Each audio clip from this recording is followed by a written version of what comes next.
दोस्तों, जहां दुनिया डॉलर के चंगुल में जकड़ी हुई है, वहीं भारतीय रुपी लगातार साइलेंटली, ग्रेजुअली, स्लोली अपनी ताकत बढ़ाता हुआ दिखाई पड़ रहा है।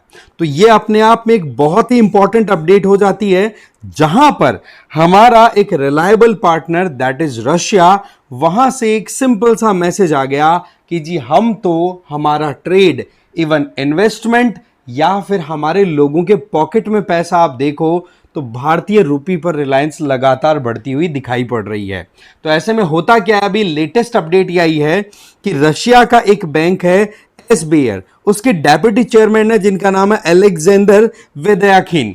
इनके द्वारा यह कहा गया कि आज हमारे देश में बहुत सारा काम रुपी के अंदर हो रहा है, जहां पर लोग अपनी मनी जो सेव करके रखते हैं, बैंकों में डिपॉजिट कराते हैं, बैंकों में अपना जो डिपॉजिट अकाउंट खुलवाते हैं, वो मोर और लेस रुपी टर्म में खुलवा रहे हैं। तो ये एक बहुत ही स्ट्रांग मैसेज है, जहां पर दिखाई पड़ रहा है कि वेस्टर्न कंट्रीज की जो करेंसी अपने आप में हार्ड करेंसी के तौर पे कंसिडर होती है, और उन कंट्रीज का कितना ज्यादा बोला बाला रहता है कि हाँ जी वो चाहेंगे वो कंट्रीज ही उनमें ट्रेड कर सकते हैं, और जो जो उन कंट्रीज के खिलाफ में वेस्टर्न कंट्रीज ने सैंक्शंस लगा दिए तो वो कुछ भी नहीं कर पाएंगे इंटरनेशनल ट्रेड में।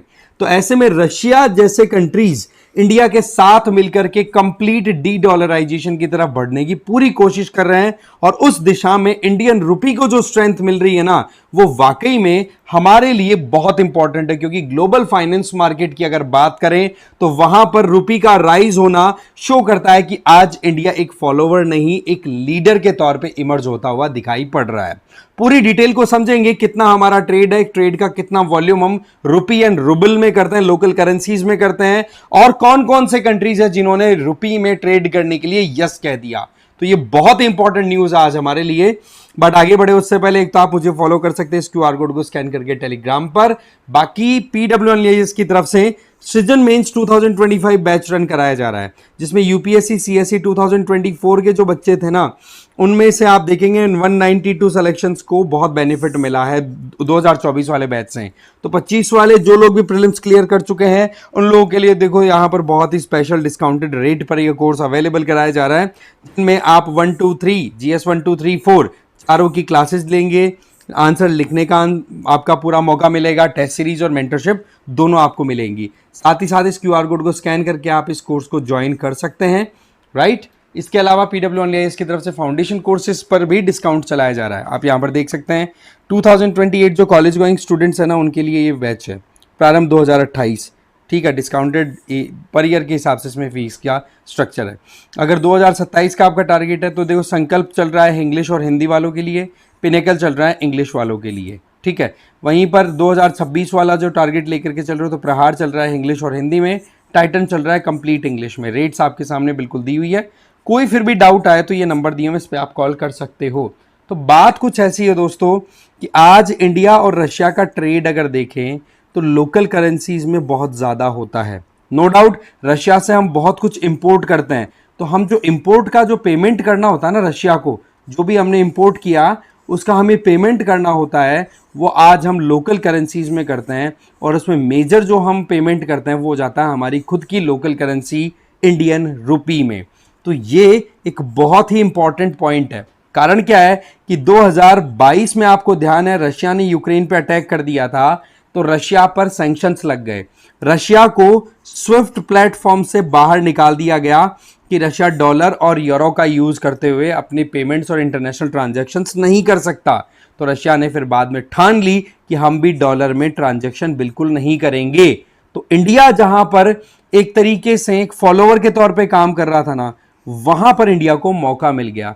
जैसे ही रशिया पे सैंक्शंस लगे, इंटरनेशनल ट्रेड रुका, तो वहां पर आप देखोगे कि इंडिया ने अपने रुपी का हवाला देते हुए रशिया से एंगेजमेंट रखी कि एक काम करते हैं, हम हमारी लोकल करेंसीज में ही ट्रेड करते हैं, हम आपको पेमेंट हमारी इंडियन रुपी में करेंगे, और जो कुछ भी आप इंडिया से परचेज करें तो काउंटर आप उसी तरीके से पेमेंट करके सेटल कर सकते हैं। आज सवाल ये आ जाता है कि जो चाल रशिया ने यूएसए ने चली थी रशिया को घुटनों पे लाने के लिए, वो चाल वेस्टर्न कंट्रीज के लिए यहां पर खतरनाक साबित होती दिखाई पड़ रही है उन्हीं के लिए। क्योंकि जहां पर डी डॉलराइजेशन का बीड़ा उठा करके रशिया काम कर रहा है कि डॉलर पे डिपेंडेंसी को हमें खत्म करनी है। चाइना भी यही चाहता है। इंडिया डायरेक्टली नहीं बोल रहा, इंडिया ने अभी तक कोई ऑफिशियल स्टेटमेंट नहीं दिया, बट मोर और लेस कौन सा कंट्री ऐसा होगा जो अपनी करेंसी की एक्सेप्टेबिलिटी को बढ़ती हुई एक्सेप्टेबिलिटी को नहीं खुश होगा? भाई हम तो चाहते हैं हमारी बढ़े। इसके अलावा रशिया तो बिल्कुल ही खत्म करना चाहता है डॉलर पे डिपेंडेंसी। डी डॉलराइजेशन का जो एस्पेक्ट है ना, उस पर हम यहां पर काम कर रहे हैं, और इसका एक सबसे बड़ा मैनिफेस्टेशन मैंने बताया कि एसबीआई बैंक में करेंसीज के जो आप कह सकते हो बेस में आप देखोगे कि इनके यहाँ पे अकाउंट्स खुल रहे हैं, लोग सेविंग अकाउंट खुला रहे हैं। इसके अलावा ट्रेड इन्वेस्टमेंट में भी रुपी का बहुत ज़्यादा यूज़ हो रहा है रशिया में, और रशिया का ये सबसे बड़ा बैंक है। और इस बैंक की अगर ब्रांचेस की बात करें तो हमारे देश में दिल्ली और मुंबई में इसकी ब्रांचेज हैं, और बेंगलुरु में इसका आईटी ऑफिस भी है, जहाँ पर 300 से ज़्यादा रिक्रूटमेंट इनके यहाँ पर होने वाली है।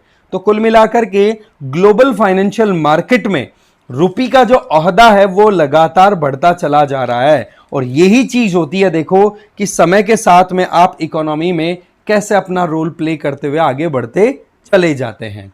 अभी देखा जाए तो रशिया यूक्रेन वॉर के कई एस्पेक्ट्स ऐसे निकल के आए हैं जहां पर इंडिया और रशिया रिलेशंस बहुत स्ट्रांग हुए हैं। अभी तक तो क्या बोला जाता था कि रशिया हमारा एक स्ट्रेटेजिक पार्टनर है, दोनों के इंटरेस्ट मैच करते हैं, बट अभी के टाइम पे अब जो नए डेवलपमेंट्स आए हैं वो सीधा सिग्नल कर रहे हैं कि ये केवल स्ट्रेटेजिक पार्टनर्स नहीं, ये एक तरीके से कहते ना कि रिलायबल फ्रेंड्स के तौर पर बिहेव कर रहे हैं। इंडिया और रशिया दोनों एक दूसरे के लिए, दोनों इकोनॉमिकली एंगेज कर रहे हैं।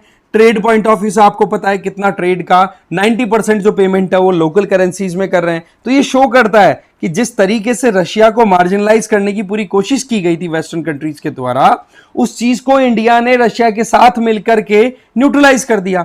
सिमिलरली आप देखो कि ईरान जैसे कंट्री के ऊपर सैंक्शंस लगा रखे हैं वेस्टर्न कंट्रीज ने, तो ईरान भी अपनी ये जो डॉलर पे डिपेंडेंसी उससे पहले ही निकल चुका है। आज ईरान क्यों वहां पर ये सोचता है कि भाई हमारे सामने हमारे ऊपर जो वेस्टर्न सैंक्शंस हैं वो हटे, वो डॉलर की वजह से ही। अगर डॉलर पे डिपेंडेंसी इंटरनेशनल ट्रेड की खत्म हो जाए ना, तो कल ही ईरान मतलब प्रेशर में नहीं रहेगा 1% ही। और मोरलेस ये बहुत बड़ा लॉजिक भी है ना। और हम भी देखो, हम चाहते हैं कि हमारी खुद की करेंसी इंटरनेशनली रिकॉग्नाइज हो, राइट।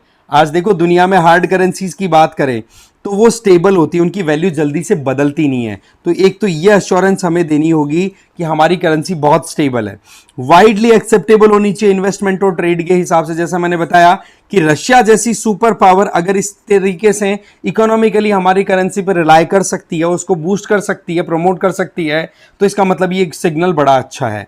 इसके अलावा एग्जाम्पल के तौर पर अभी के टाइम पे यूएस का डॉलर हो गया, यूरोपियन यूरो, ब्रिटिश पाउंड, ये है ना, ये हार्ड करेंसीज के तौर पे अभी काम आ रहे हैं। तो हमें इनके बराबर खुद को लेकर के आना है, जिससे कि इंटरनेशनल मार्केट में रुपी पे कॉन्फिडेंस बन सके और लोग फिर अपने आप ही इसमें लेन देन शुरू करें, अपनी सेविंग्स को भी कैलकुलेट करें तो फिर रुपी के हिसाब से करना स्टार्ट करें।